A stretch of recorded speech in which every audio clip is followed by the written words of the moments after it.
नमस्कार दोस्तों। तो उम्मीद करता हूँ सभी अच्छे होंगे। और हम बात कर रहे थे कॉन्स्टिट्यूशन की, संविधान के बारे में। और इसमें हमने अभी तक जो बात की है उसमें हमारा जो प्रारंभिक स्वरूप है, संविधान शब्द से शुरू किया था हमने। उसके बाद में हमने कॉन्स्टिट्यूशन असेंबली की बात की। और उसके बाद में फर्स्ट पार्ट जो संघ और राज्य क्षेत्र का है, इसके साथ में सेकंड पार्ट में अपने सिटीजनशिप के बारे में हमने बात की थी।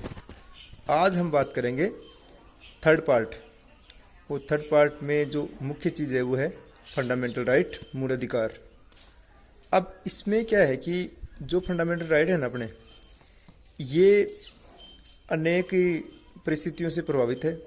और जैसे फंडामेंटल राइट, मूल अधिकारों की अपन बात करते हैं ना, तो ऐसे कहते हैं कि जो भाग 3 नहीं क्या, इसको भारतीय संविधान का मैग्ना कार्टा भी कहा गया है। मैग्ना कार्टा कहने के पीछे यही कारण है कि जो भी जब प्रारंभ में ये मूल अधिकार हैं इनकी का प्रारंभ हुआ था, वो हुआ था 1215 में। ब्रिटेन के जो नागरिकों को मूल अधिकार दिए थे, वो दिए थे ब्रिटेन के नागरिकों को ब्रिटिश मैग्ना कार्टा के तहत।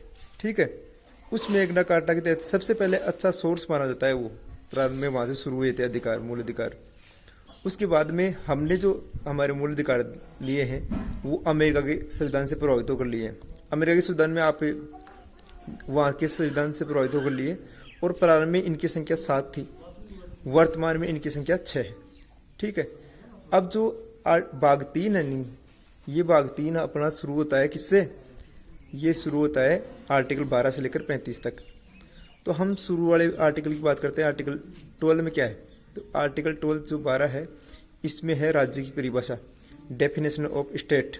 इसमें जो राज्य की जो कार्यपालिका है, न्यायपालिका है, प्रशासनिक व्यवस्था है, या फिर बाद में जितने भी सरकारी कार्य है ना, इनके बारे में उल्लेख किया गया है।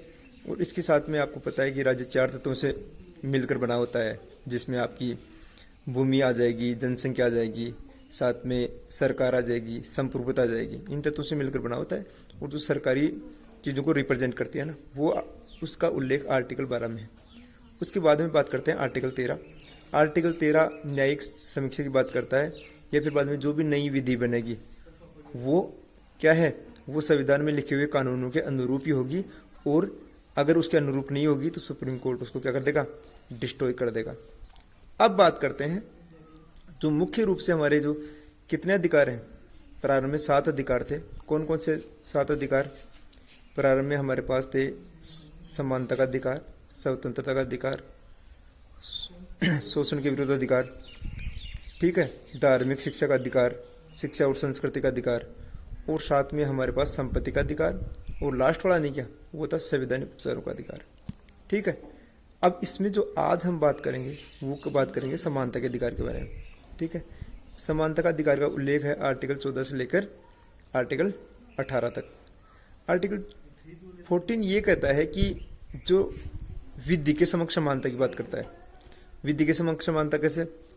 जैसे मान लो कि प्रत्येक, चाहे वो अमीर हो या गरीब हो, जो कानून नहीं किया सबके लिए समान होगा।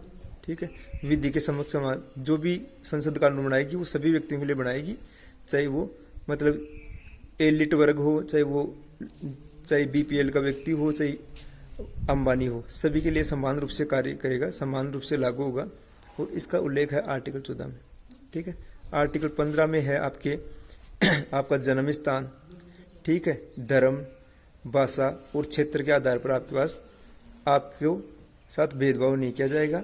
और इसमें हमारे पास आपने देखा होगा कि थोड़े दिन पहले आयुष्मान खुराना की मूवी आई थी, जिसका नाम ही था आर्टिकल 15। आप देख सकते हैं कि कैसे समाज में डिस्क्रिमिनेशन या फिर बाद में शोषण होता है, उनका उल्लेख उस मूवी में किया गया है। और ये हमारे आर्टिकल 15 नहीं क्या, ये हमारी मूल जो संस्कृति नहीं क्या, उसके बारे में अधिक उल्लेख करता है। आ रही आपकी समझ में? अब हम बात करते हैं आर्टिकल 16। आर्टिकल 16 अपॉर्चुनिटी की बात करता है, अवसर की समानता।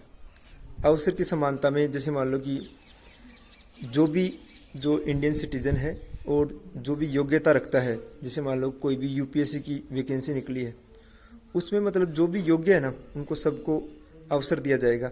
और जो जो शोषक वर्ग है उनको, जैसे मान लो SC ST है, OBC है, और थोड़े दिन पहले वीकर सेक्शन को भी दिया गया है, जिसमें EVS के रूप में आरक्षण का प्रावधान किया गया है।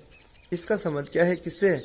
आर्टिकल 16 से है। इसमें प्रत्येक व्यक्ति को अवसर प्रदान करने की बात की गई है। ठीक है, अब हम बात करते हैं आर्टिकल 17 की। आर्टिकल 17 में है छुआछूत, अस्पृश्यता का अंत। मतलब पहले प्रारंभ में हमारे जो भारतीय संस्कृति थी, इसमें खूब सारा का डिस्क्रिमिनेशन था। ऐसे कहते हैं कि एक व्यक्ति दूसरे व्यक्ति के हाथ नहीं लगा सकता। इस प्रकार की व्यवस्था का भी अंत किया गया है। किसके तहत? आर्टिकल 17 के तहत। समझ में आ रही है आपके? उसके बाद में बात करते हैं आर्टिकल 18।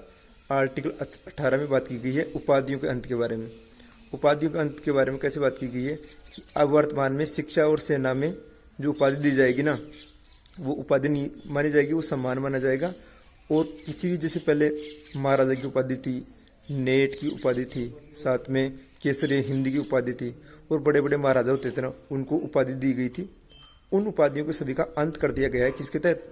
आर्टिकल 18 के तहत। ठीक है, अब भी मैं बात करता हूँ कि ये जो आर्टिकल समानता का अधिकार, इसमें से कंपटीशन एग्जाम में क्वेश्चन कैसे आते हैं। कई बार क्या होता है कि जैसे ऐसे दे देते हैं कि जन्म, भाषा और क्षेत्र के आधार पर भेदभाव का उल्लेख, भेदभाव के विरुद्ध उल्लेख कौन से आर्टिकल में है, तो उसमें आ जाएगा आर्टिकल 15। ठीक है, आर्टिकल 14 में क्या है, या फिर बाद में सीक्वेंस दे देंगे 4 आर्टिकल आपके, 12, 13, 14, 15, 4 आर्टिकल दे दिए।